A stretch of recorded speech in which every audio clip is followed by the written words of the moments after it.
Direktur Lokataru Foundation, Del Pedro Marhain, ditangkap usai demo yang terjadi pada akhir Agustus lalu.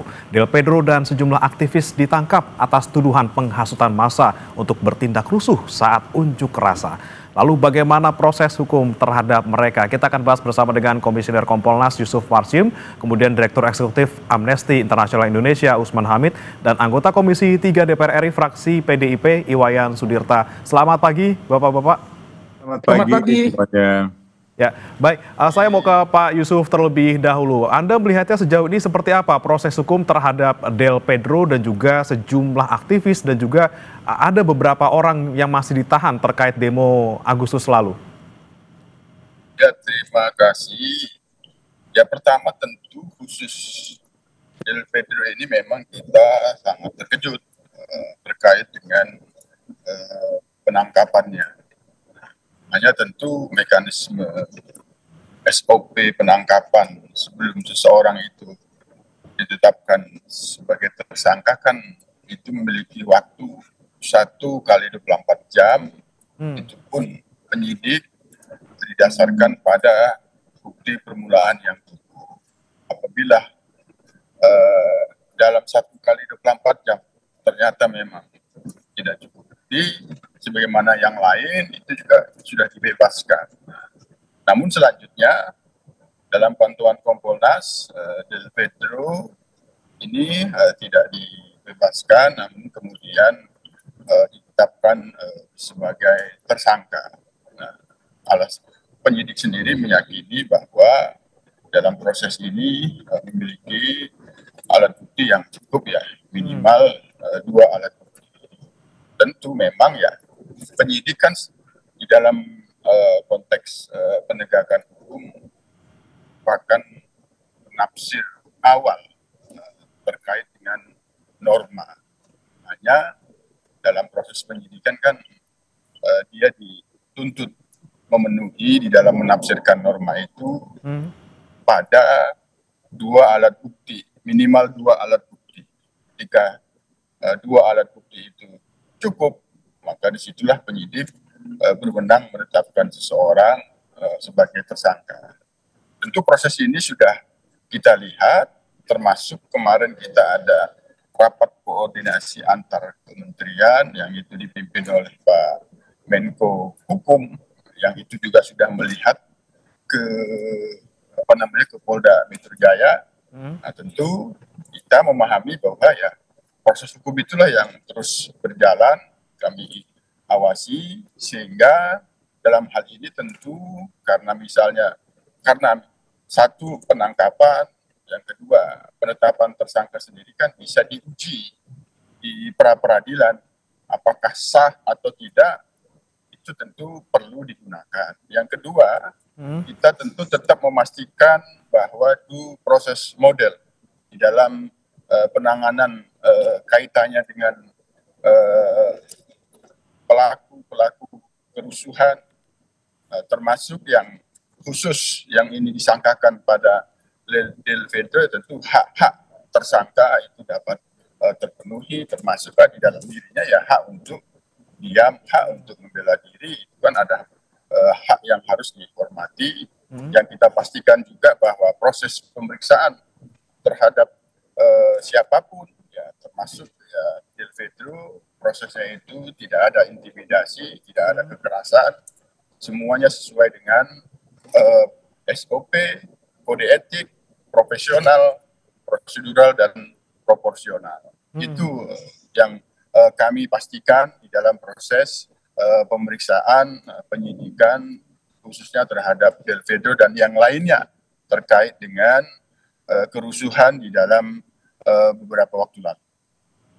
Oke, kalau dari Kompolnas sendiri, Pak Yusuf, ini kalau kita melihat ada beberapa hal yang disampaikan oleh pihak aktivis gitu ya kemarin terkait dengan dibilangnya ini penetapan tersangka terburu-buru gitu semuanya seakan-akan kriminalisasi. Anda apakah juga mendorong untuk bisa proses hukum terhadap para aktivis ini bisa dihentikan?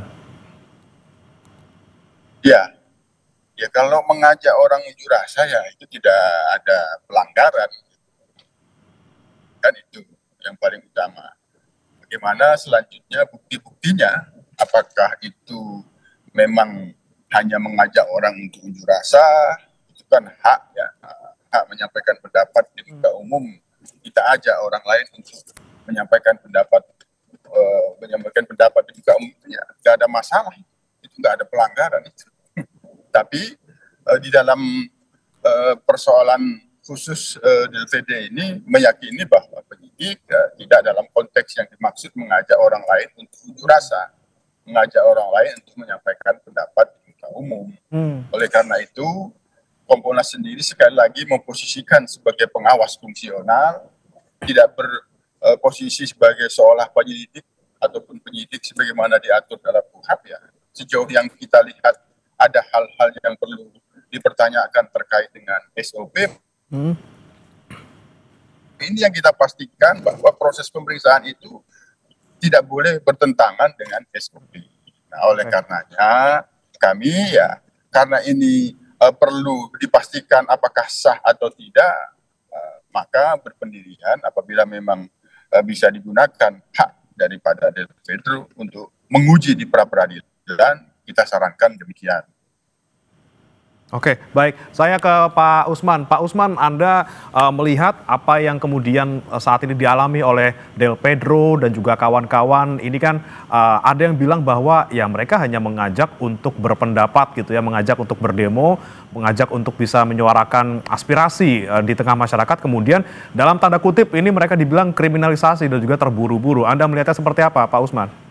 Ya, kami sudah mempelajari proses penangkapan tersebut dan kami berkesimpulan bahwa penangkapan itu menyimpangi kaidah-kaidah hukum acara yang benar, mulai dari surat penangkapan sampai dengan perlakuan aparat terhadap Del Pedro ketika dibawa ke Polda Metro Jaya. Nah, yang kedua, kami juga sudah mempelajari pasal-pasal yang dikenakan kepada Del Pedro. Dan kesimpulan kami, buktinya sangat lemah.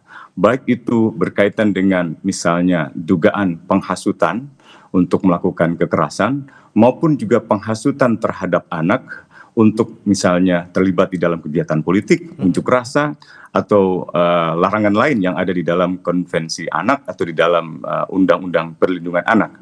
Dengan demikian kami meminta atau merekomendasikan kepada kepolisian daerah Metro Jaya untuk menghentikan penyidikan tersebut. Gitu. Yang pertama, kalau memang kepolisian serius dalam mencari siapa dalam kerusuhan, siapa yang melakukan kerusuhan, menyerang polisi, maka mereka bukanlah sasaran. Itu saya kira salah sasaran. Kalau pihak kepolisian tidak bisa juga melakukan mengeluarkan SP3, setidak-tidaknya permohonan penahanan mereka, saya juga ikut menandatanganinya, dikabulkan. Gitu. Saya kira ini penting untuk menjaga kredibilitas kepolisian yang sangat merosot dalam beberapa pekan yang terakhir. Harapan kami pada Kompolnas juga demikian, melakukan pengkajian sekaligus juga melakukan peninjauan lebih kritis terhadap proses penangkapan terhadap Del Pedro Marhain, terhadap Harik Anwar, terhadap Syahdan Hussein, dan lain-lainnya. Dan kami mendesak agar seluruhnya dibebaskan, termasuk juga pelajar-pelajar yang masih ditahan atau mahasiswa yang masih ditahan, dan juga para aktivis hak asasi manusia yang masih ditahan. Oke, baik, didorong untuk kemudian penangguhan penahanan, dibebaskan, kalau bisa ya dihentikan penyidikannya. Tapi dihentikan, karena buktinya sangat lemah. Oke, saya coba ke Pak Wayan dulu. Pak Wayan, ini kan kemarin Pak Yusril sempat mengunjungi Polda Metro Jaya, kemudian menjenguk Del Pedro dan juga sejumlah tahanan lainnya, kemudian juga sempat ke Makassar untuk menjenguk tahanan demo lainnya. Tapi yang kemudian kita soroti kemarin ketika Pak Yusril ini bilang ya minta untuk dijalani proses hukumnya seperti itu. Anda melihatnya seperti apa dari pemerintah menanggapi mungkin suara-suara masyarakat yang menuntut untuk para aktivis ini dibebaskan seperti itu? Ya, mohon maaf kalau kita mau belajar dari negara maju, dan kalau kita mau maju, kedatangan Pak Yusril dan Pak Oto itu sebenarnya harus bermakna besar. Apakah bermakna besar? Tergantung. ketika beliau itu persiapan mengunjungi Del Pedro, ada nggak dalam pikiran mereka itu, saya harus menegakkan demokrasi di negeri ini. Saya harus menegakkan kepastian hukum dalam pengertian yang adil. Kebersamaan di depan hukum. Yang ketiga, Pak Yusril ini kan orang pemerintahan. Adakah pikiran yang ketiga yang ada berkecamuk dalam dirinya bahwa eksekutif tidak boleh intervensi dalam perkara-perkara seperti ini. Jangan sampai polisi menjalankan pikiran-pikiran eksekutif, karena kalau di negara-negara maju ini sangat dilarang. Dan mereka mengatakan harus taat pada trias politika gitu. Jadi negara maju ini fondasi konstitusinya ada 3 hal. Demokrasi, kepastian hukum, dan trias politika. Nah, kita menunggu, harus bersangka positif. Kehadiran Pak Otto dan Pak Yusril itu harus bermakna untuk 3 hal itu. Dan kalau itu disertai dengan political pemerintah sebelumnya yang ingin memastikan bahwa LP itu tidak penuh dengan tahanan itu harus dikurangi karena banyak sekali memakan biaya. Anggaran kita, pajak rakyat itu berapa triliun digunakan untuk membiayai tahanan. Maka pemerintah jauh-jauh hari belum kejadian ini sudah punya kemauan politik untuk mengurangi sejauh mungkin tahanan-tahanan yang ada selama ini. Yang kedua, filosofi penahanan. Ada yang salah, saya termasuk yang menjadi sekretaris KP2 HAP. Saya bangga dulu karena KUHAP dianggap karya besar, disambut baik, dan saya di situ sekretaris dari kelompok-kelompok masyarakat sipil dan advokat. Ternyata kita kurang cermat di situ. Orang kok bisa ditahan karena ada kekhawatiran akan melarikan diri, kekhawatiran mengulangi perbuatannya. Ya. Kok baru kekhawatiran orang boleh ditahan? Saya minta maaf pada masyarakat. Nah ini dia Pak Wayan, kalau kita perhatikan. Kok baru kekhawatiran? Jangan sampai beringin dikira hutan, itu kan bahaya. Nah ini ketika ada penahanan itu kan terlalu aktivis subjektif. Yang kemudian ya, ada. Kalau aparatnya betul-betul objektif. Tapi kalau nggak objektif, kekhawatiran itu dia buat sendiri. Oke. Kalau dari Pak Wayan sendiri memandangnya seperti apa? Harus dibebaskankah aktivis ini yang ditahan ini, Pak? Ya. Kalau Anda melihatnya sendiri dengan pandangan Anda tadi, apakah memang mereka yang ditahan ini, yang aktivis ini yang kemudian tidak menimbulkan kekhawatiran sebenarnya harus dilepaskan?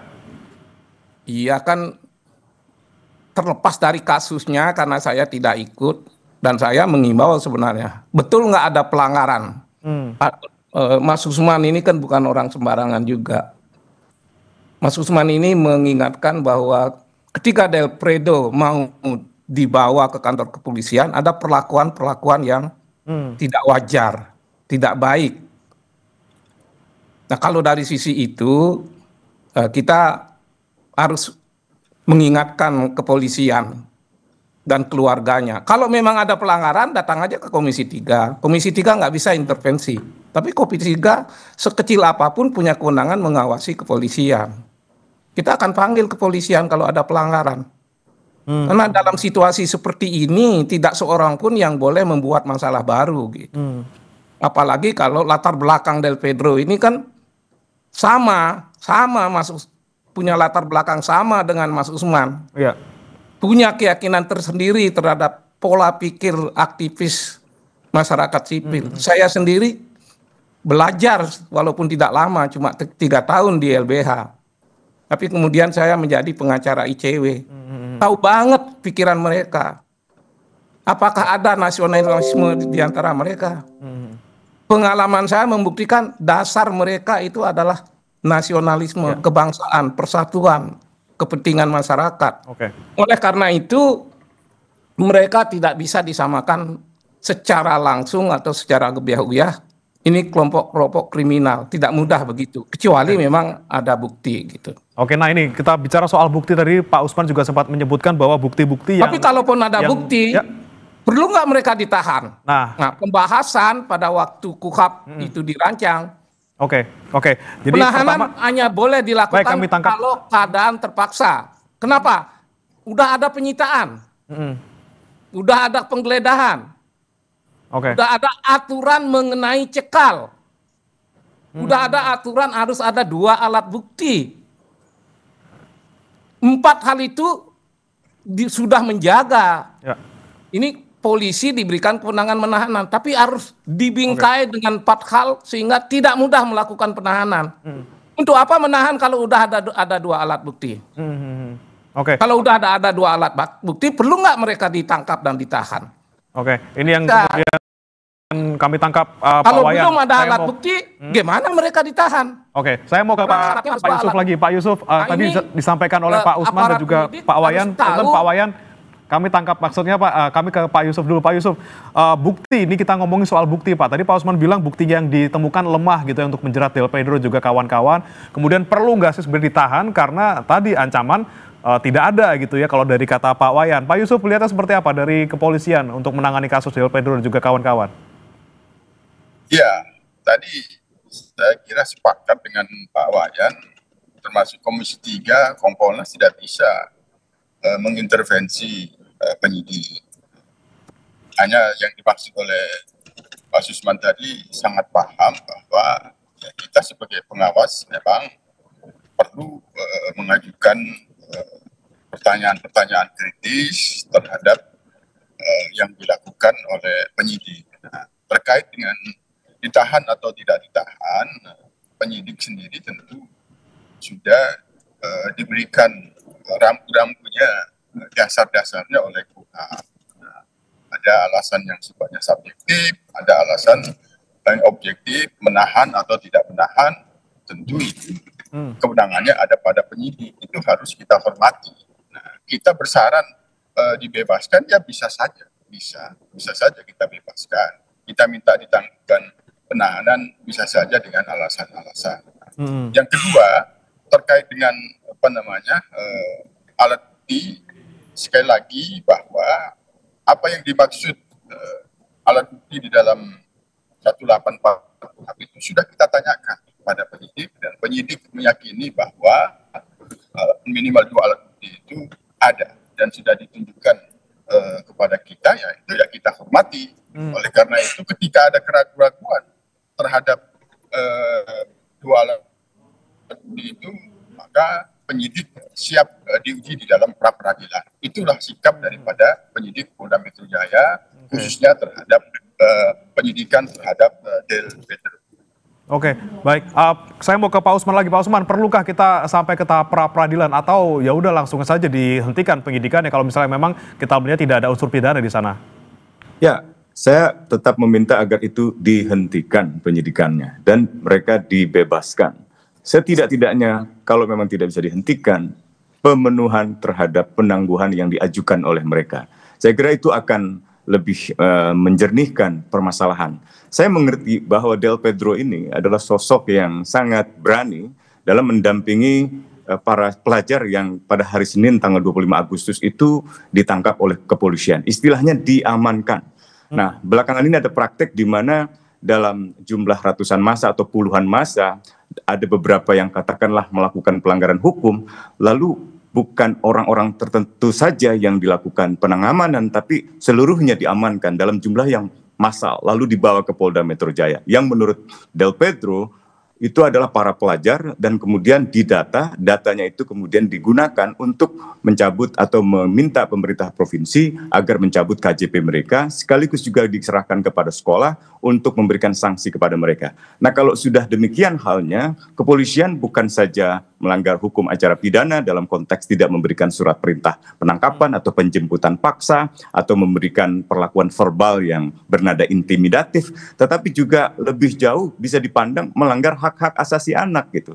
Nah, ini posisi yang saya kira harus dijernihkan. Yang kedua yang juga sangat penting adalah proses pra peradilan itu bisa saja diserahkan, tetapi semakin lama kepolisian menunda ini, semakin kredibilitas kepolisian akan merosot gitu. Padahal kepolisian ditunggu oleh masyarakat di dalam mengungkapkan siapa sesungguhnya dalam kerusuhan di balik Agustus yang kemarin itu, yang menunggangi demonstrasi, yang menciptakan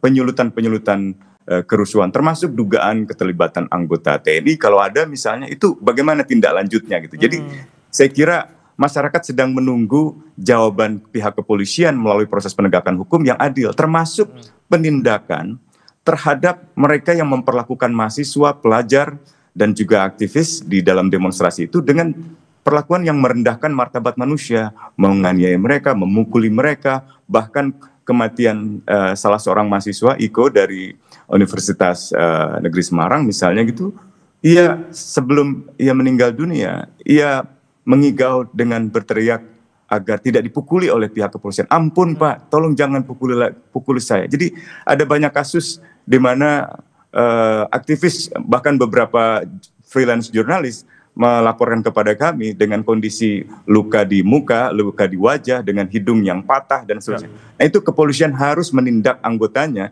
yang melakukan tindakan penyiksaan atau tindakan lain yang merendahkan martabat manusia, termasuk mengungkap keterlibatan anggota-anggota militer atau anggota polisi yang terlibat di balik kerusuhan tersebut. Gitu. Oke, dibandingkan memproses hukum aktivis-aktivis yang mungkin bersuara dan merasa memang tidak melakukan hal yang melanggar hukum, lebih baik fokus ke hal-hal lain. Nanti akan saya tanyakan ke Pak Yusuf lagi dan juga nanti ke Pak Wayan, tapi saudara jangan beranjak dulu, kami akan kembali setelah jeda berikut ini.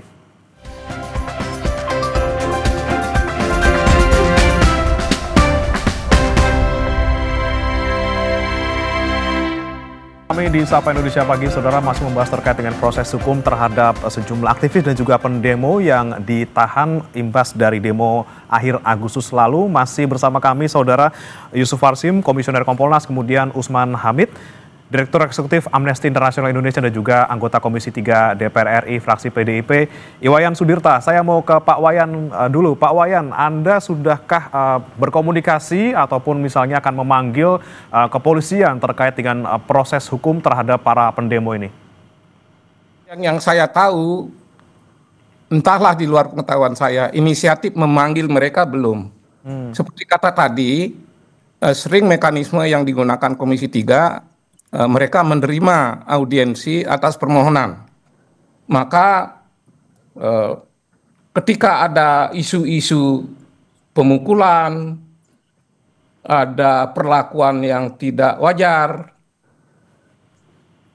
ini harus disampaikan ke Komisi 3 agar Komisi 3 didorong untuk mengagendakan pembahasan untuk mengawasi petugas-petugas yang melanggar hukum. Tapi sebelum itu, kalau saya sepintas nanti ditafsirkan akan memojokkan polisi, tidak. Saya salah satu yang selalu mendorong anggaran polisi itu naik sampai ratusan triliun itu. Sebab saya tahu betapa pentingnya polisi yang baik gitu. Karena itu perlu dikasih anggaran yang cukup. Dan saya melihat sendiri untuk kejadian ini ada salah seorang tokoh masyarakat menelpon saya, Pak, itu ada anak Sumatera Utara kuliah di ISI, sekarang berada dalam tahanan. Dia bertanya dan minta tolong, boleh nggak saya minta tolong? Pertama, jangan anak itu dipukulin. Kedua, dia sekolah, dia mahasiswa, boleh nggak dia mendapat penangguhan? Saya hubungi pengacara di Bali, tolong dibantu. Malam itu juga melalui telepon, pejabat kepolisian Bali itu tanggapnya luar biasa. Saya bilang luar biasa. Pertama, dia pastikan tidak akan ada pemukulan. Pasti. Sehingga malam itu saya sudah bisa memberi kabar pada keluarganya.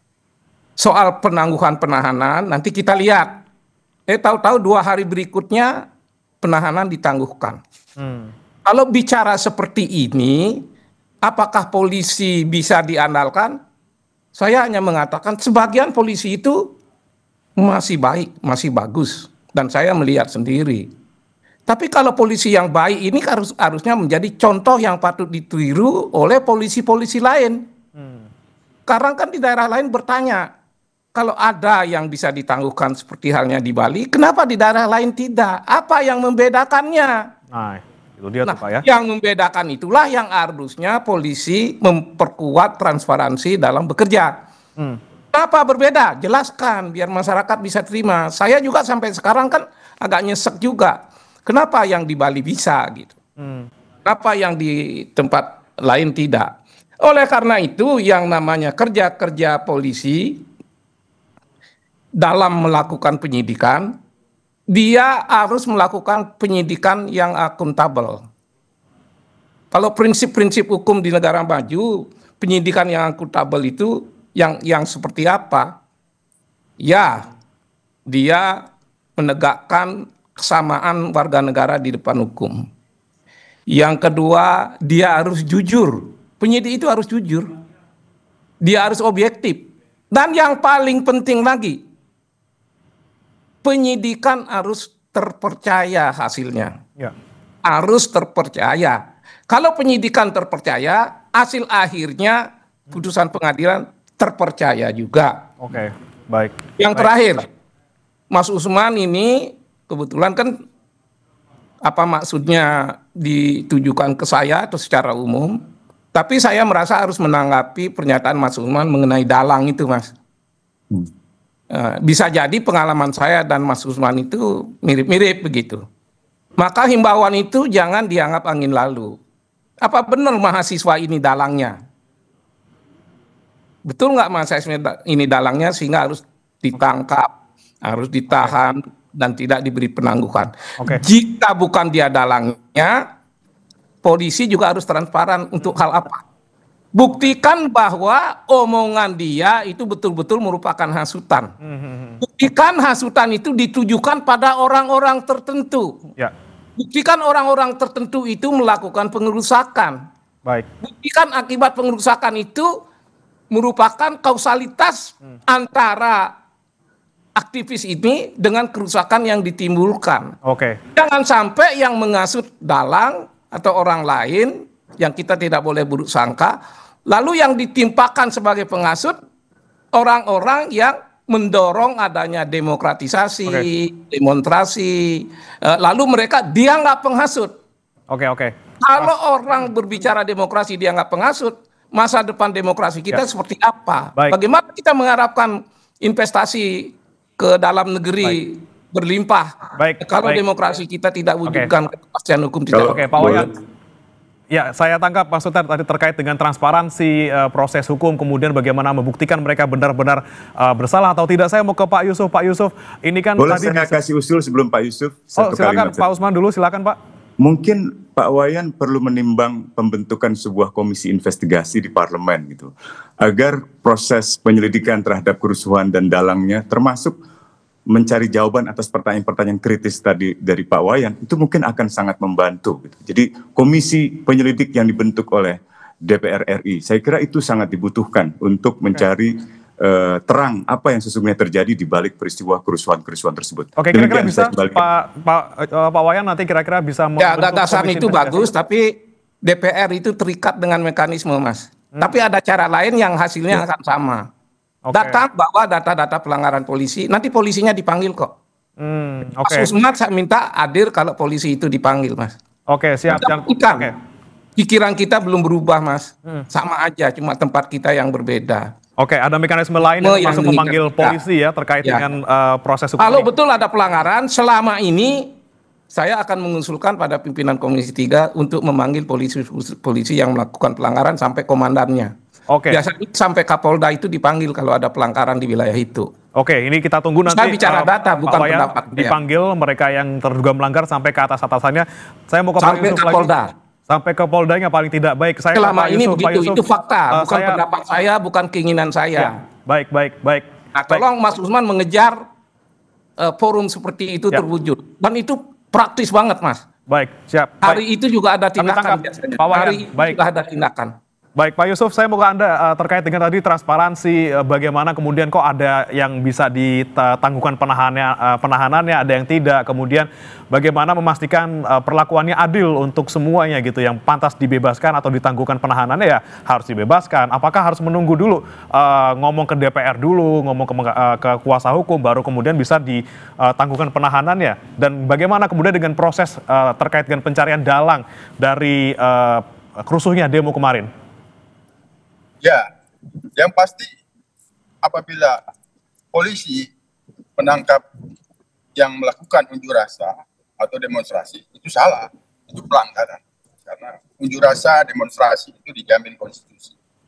Ada undang-undangnya, nomor 9 tahun 1998 tentang kebebasan menyampaikan pendapat di muka umum. Jadi kalau polisi bertindak menangkap, menahan yang unjuk rasa, itu salah. Itu pelanggaran besar. Oleh karenanya, kami sudah lihat bahwa yang ditahan, yang dilakukan proses penyidikan saat ini bukan melakukan unjuk rasa. Nah, yang diyakini sebagaimana yang dimaksud di dalam Undang-Undang Nomor 9 Tahun 1998. Nah, oleh karena itu, tugas kepolisian dalam hal penyidikan itu kan menyangka, menduga. Nah, sejauh mana akuntabilitas yang mereka sangkakan itulah yang kita awasi. Termasuk Komisi 3 mengawasi itu apabila ingin meminta penjelasan daripada Polda Metro Jaya, yaitu bagian dari kewenangan Komisi 3. Termasuk juga Kompolnas, kami melihat langsung, kami minta penjelasan langsung. Termasuk ketika ada, ya ini nanti jangan sampai jadi paradoks, teman-teman yang Mas Usman sampaikan, ketika menolak penahanan tapi meminta penangguhan penahanan, itu menjadi paradoks. Kalau memang yang dimaksud penahanan itu tidak punya dasar, penangkapan itu tidak punya dasar hukum, maka itu seharusnya tidak perlu meminta penangguhan. Jadi menjadi paradoksnya. Hanya sekali lagi yang kita tuntut dalam hal ini adalah transparansi dan akuntabilitas penyidik. Penyidik harus siap menerima resiko ketika itu apa yang dilakukan di dalam proses penangkapan, penahanan, penyidikan, yang itu diyakini oleh penyidik bahwa ini bukan melakukan kegiatan unjuk rasa sebagaimana yang dimaksud di dalam Undang-Undang Nomor 9 Tahun 1998, maka mereka siap. Nah, kami sendiri Kompolnas ketika melihat memang ada pelanggaran, tentu kami rekomendasikan itu diproses oleh pengawas internal, oleh bidang profesi, oleh Propam. Itu yang tentu kita lakukan. Namun sekali lagi, ketika hal kaitannya dengan penahanan, ya kita memang tetap menghormati bahwa penyidik menahan dan tidak menahan itu punya dasar sebagaimana dimaksud di dalam KUHP. Hanya dengan alasan-alasan tertentu itu bisa dilakukan penahanan, itu yang tentu kita akan lihat. Nah, kaitannya dengan anak, itu sudah ada saran-saran untuk dilakukan upaya restoratif justice kaitannya dengan yang itu dalam anak, yang itu memang tidak punya kaitan langsung, memang ada perbuatan tapi tidak punya kaitan langsung, ikut-ikutan, itu sudah ada banyak yang dibebaskan, tapi tetap ada upaya restoratif justice, itu yang sudah kita sampaikan. Oke, Pak Yusuf, satu pertanyaan lagi terkait dengan bagaimana kemudian progres terkait pemrosesan hukum terhadap aparat yang bertindak kekerasan, yang melanggar prosedur di lapangan, kemudian juga bagaimana mencari dalang dari rusuh ini, termasuk tadi ada tudingan terkait dengan keterlibatan anggota TNI maupun polisi di sana. Ya, sebagaimana yang sudah sering terjadi ketika ada unjuk rasa dan kemudian menimbulkan pelanggaran hukum, anarkisme, dan itu menimbulkan korban. Dan apabila ada pelanggaran yang dilakukan oleh anggota, itu diproses. Itu diproses, dimintain pertanggungjawabannya. Sebagaimana yang sudah saat ini juga berjalan, yang kemarin itu 7 anggota yang kaitannya dengan rantis mobil itu diproses, dan di beberapa wilayah yang itu ada dugaan pelanggaran dilakukan oleh anggota itu diproses. Itu kami pantau, kami awasi. Nah, kaitannya dengan apakah ada aktor intelektual di balik kerusuhan itu.